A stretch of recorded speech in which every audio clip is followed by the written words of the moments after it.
Assalamualaikum warahmatullahi wabarakatuh. Perkenalkan, nama saya Rosa Aulia Yanti dengan NIM 250201010392. Pada kesempatan kali ini, saya akan mempresentasikan tugas ujian akhir semester yang diberikan oleh dosen saya, Bapak Andi Amri, SE, MM, APWS, CSPE. Dalam video ini, saya akan menjelaskan mengenai pengujian data menggunakan aplikasi SPSS dan terdapat beberapa tahapan pengujian yang akan saya lakukan. Yang pertama adalah uji validitas dan reliabilitas untuk mengetahui apakah instrumen penelitian yang digunakan sudah valid dan reliable. Dan yang kedua adalah uji asumsi klasik yang digunakan untuk memastikan bahwa data dapat memenuhi persyaratan sebelum dilakukan analisis regresi. Dan yang ketiga adalah uji regresi linear berganda yang digunakan untuk mengetahui pengaruh beberapa variabel independen terhadap variabel dependen. Selalu simak videonya ya. Yang pertama, kita akan menguji data validitas dan reliabilitas. Sebelum masuk ke dalam pengujian data dalam aplikasi SPSS, saya akan menjelaskan sedikit apa yang dimaksud dengan uji validitas dan reliabilitas. Uji validitas berguna untuk mengetahui kevalidan atau kesesuaian kuesioner yang digunakan oleh peneliti dalam mengukur dan memperoleh data penelitian dari responden. Ya, jadi teman-teman, jika ingin mengukur kevalidan apakah data kuesioner teman-teman valid itu, kita akan menguji terlebih dahulu, dan teman-teman sebelum itu siapkan tabulasi data seperti ini teman-teman. Jadi untuk kuesioner yang sudah diisi oleh teman-teman, kalian tabulasikan data seperti ini dan dipisahkan masing-masing variabel dengan totalnya. Karena untuk menguji data validitas dan reliabilitas itu tidak bisa dibarengkan, karena nanti untuk jumlahnya berbeda masing-masing variabel. Ya, di sini saya akan mengcopy variabel X1 terlebih dahulu. Saya copy semuanya sampai bawah. Setelah itu saya masuk ke aplikasi SPSS. Untuk aplikasi SPSS yang saya gunakan itu versi 31. Jadi teman-teman, setelah kalian copy, kalian paste. Ya, di sini sudah muncul ya. Nah, untuk mengubah nama di var 00 itu di variabel view, kalian ubah nama. Ini masing-masing teman-teman mengubah nama seperti apa, tapi saya akan mengubah nama seperti X1.1, X1.2, X1.3, X1.4, dan terakhir X1.5. Selanjutnya adalah nilai total ya. Setelah kalian sudah mengubah nama, kalian ke data view, kalian klik analisis untuk menguji data validitas. Setelah itu kalian pencet correlate ya, dan klik different. Nah, kalian blok semuanya, klik ini dan tekan OK. Di sini sudah muncul ya teman-teman untuk pengujian data validitas, di mana percent correction adalah R hitung masing-masing variabel. Untuk X1.1 R hitungnya sebesar 0,787 dan signifikan lebih besar 0,01, dan N adalah jumlah koresponden yang kalian dapatkan. Di sini koresponden yang saya dapatkan itu sebesar 49 orang. Nah, X2 ini 0,807 untuk R hitungnya, dan X1.3 ini 0,672, X.4 0,726, X.5 0,85 ya. Sini teman-teman, untuk menguji data validitas, yaitu di mana jika nilai R hitung lebih besar dari R tabel dikatakan valid. Begitupun sebaliknya, jika nilai R hitung teman-teman lebih kecil daripada R tabel dikatakan tidak valid. Nah, di sini teman-teman, sebelum menghitung kalian lihat dulu di bagian airtable. Di sini saya sudah punya airtable. Karena saya mempunyai 49 responden, berarti untuk signifikan airtable-nya itu sebesar 0,281. Ya, setelah itu kita uji aja langsung. Yang pertama adalah 0,787 lebih besar dari 0,281. Yang kedua, 0,807 lebih besar dari 0,281. Ketiga, 0,672 lebih besar dari 0,281. Dan keempat, 0,726 lebih besar dari 0,281. Dan yang terakhir, 0,685 lebih besar dari 0,281. Ya. Jadi teman-teman di sini untuk data di X1 ini semua valid karena lebih besar dari airtable. Ya, untuk di sini ada signifikan di mana dikatakan valid jika lebih kecil dari 0,5. Di sini untuk nilai signifikan X1 sebesar 0,001 yang dimana lebih kecil dari 0,05 atau 0,5 ya. Jadi untuk X1 ini valid ya teman-teman. Dan selanjutnya kita akan menguji reliabilitas. Ya. Sini kita akan menguji reliabilitas. Nah, apa yang dimaksud dengan uji reliabilitas? Uji reliabilitas bertujuan untuk melihat apakah kuesioner memiliki konsisten jika pengukuran dilakukan dengan kuesioner tersebut dilakukan secara berulang. Ya, sini teman-teman klik analisis. Setelah itu kalian klik scale dan kalian klik reliability analysis. Nah, sini teman-teman blok semua kecuali total. Kalian klik dan kalian pencet statistik ini. Kalian checklist di bagian scale if item delete. Setelah itu continue dan oke. Nah, ini hasil dari nilai reliabilitas ya teman-teman. Sebesar 0,7859. Dan pertanyaannya itu ada 5. Sini teman-teman untuk pengujian reliabilitas Cronbach Alpha, di mana jika nilai Cronbach Alpha itu lebih besar dari 0,6. Ya, di sini untuk X1 itu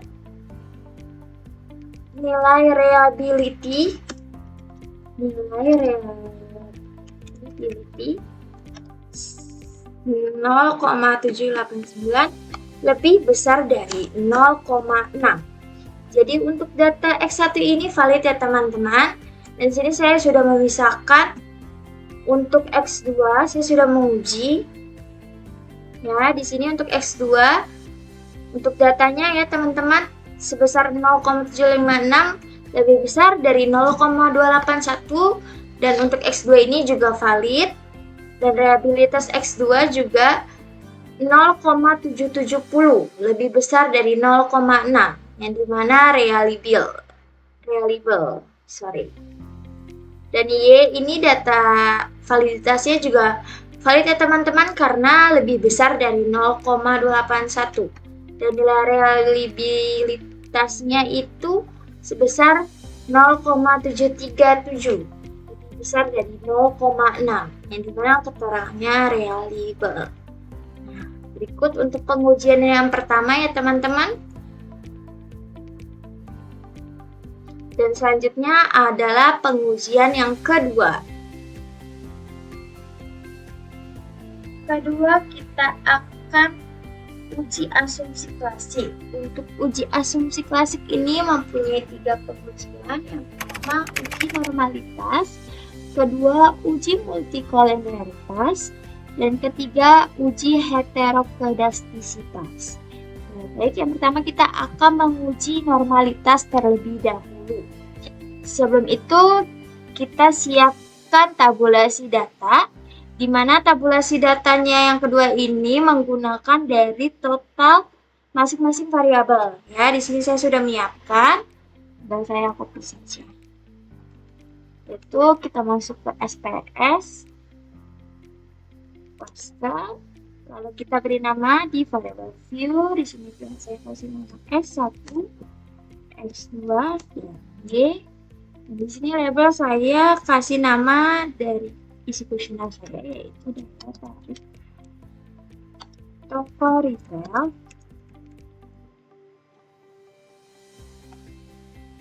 Kedua itu keunggulan warung. Dan yang ketiga adalah keputusan memilih. Di sini untuk measure-nya itu diubah ke scale teman-teman. Nah, setelah sudah seperti ini, kita ke data flow lagi. Kita langsung analis aja. Lalu kita klik ke regression dan linear. Setelah itu, daya tarik dan keunggulan kita pindahkan ke independen dan keputusan kita pindahkan ke dependen. Di sini teman-teman perhatikan di statistik, kita klik bagian collinearity, continue, dan di bagian plot ini, teman-teman untuk spread itu di bagian X, dan untuk spreadsheet itu di bagian Y. Setelah itu kita centang histogram dan normal probability. Dan continue. Setelah itu bagian save, kita checklist di unstandardized-nya. Oke. Setelah continue, lalu kita klik OK. Nah, di sini sudah muncul ya teman-teman untuk datanya. Sudah lengkap. Untuk pengujian normalitas itu ada 3. Ya, yang pertama adalah histogram. Kedua ada plot, dan yang ketiga itu adalah Kolmogorov-Smirnov. Tidak salah ya, itu Kolmogorov-Smirnov. Nah, untuk pengujian histogram ini apabila berbentuk seperti gunung itu bisa dikatakan normal, tapi belum sepenuhnya dikatakan normal. Pun juga plot bisa dikatakan normal apabila titik-titik tersebut mengikuti garis diagonal. Ya, teman-teman. Tapi untuk lebih pastinya kita akan menguji Kolmogorov-Smirnov. Ya, kita klik res 1, kita analis, lalu kita klik non-parametric test, lalu kita klik lagi si dialog, dan kita klik non-sample KS. Ya, di sini kita klik unstandardized, terus kita klik OK. Nah, di sini sudah muncul ya Kolmogorov-Smirnov. Nah, di sini kita langsung menguji pasti, uji normalitas, di mana jika signifikan lebih besar dari 0,05. Nah, untuk signifikannya ini di bagian ini. Bagian ini untuk data tersebut adalah 0,200. Yaitu lebih besar dari 0,05. Jadi untuk data ini dikatakan normal. Oke? Itu ujian kedua, yaitu adalah uji multikolinearitas. Untuk uji multikolinearitas kita bisa melihat di komputer ini di bagian tolerance dan behavior. Ya, di mana untuk pengujian multikolinearitas yaitu toleransi itu lebih besar dari 0,10 maka tidak terjadi multikolinearitas. Itu pun sebaliknya. Jika toleransi lebih kecil dari 0,10 maka terjadi multikolinearitas. Dan yang kedua, jika VIP kurang dari 10 maka tidak terjadi multikolinearitas. Begitupun sebaliknya, jika VIV lebih besar dari 10, maka terjadi multikolinearitas. Nah, di sini bisa lihat teman-teman, untuk toleransinya yaitu 0,767. Ya, sini 0,767 dimana lebih besar dari 0,10, maka tidak terjadi multikolinearitas. Dan yang kedua ini VIV-nya sebesar 1,303 di mana lebih kecil dari 10 dan yang berarti tidak terjadi multilinearitas. Oke, untuk selanjutnya kita pengujian heteroskedastisitas. Uji heteroskedastisitas. Di uji tersebut kita bisa melihat di bagian gambar scatter plot, ya, di mana jika bagian gambar ini berbentuk seperti kerucut ataupun kipas atau apapun, ini berbentuk seperti pola bergelombang, kerucut atau berlebar, maka tidak terjadi heteroskedastisitas seperti ini. Tetapi jika titik-titik itu membentuk pola tertentu, seperti pola yang lebih signifikan seperti lurus ataupun kipas, nah maka terjadi heteroskedastisitas. Nah, gambar yang di sini dia menyebar, jadi tidak terpengaruh oleh heteroskedastisitas. Sekian untuk pengujian kedua, selanjutnya adalah pengujian yang ketiga. Yaitu uji regresi linear berganda. Sebelum itu teman-teman siapkan terlebih dahulu data tabulasinya. Seperti ini ya teman-teman. Untuk data tabulasinya itu adalah data masing-masing variabel. Nah, itu kita copy aja. Dan kita masuk ke aplikasi SPSS. Lalu kita paste di sini. Nah, di sini kan masih kosong-kosong yang kita namakan di variabel field-nya. Kita namakan X1, X2, dan Y. Setelah itu untuk labelnya teman-teman isi untuk X1 itu variabel tentang apa, X2 itu tentang apa, dan Y itu tentang apa. Kalau dari saya itu X1 dan tarik doktorita. Dan yang kedua itu adalah keunggulan baru. Ketiga adalah keputusan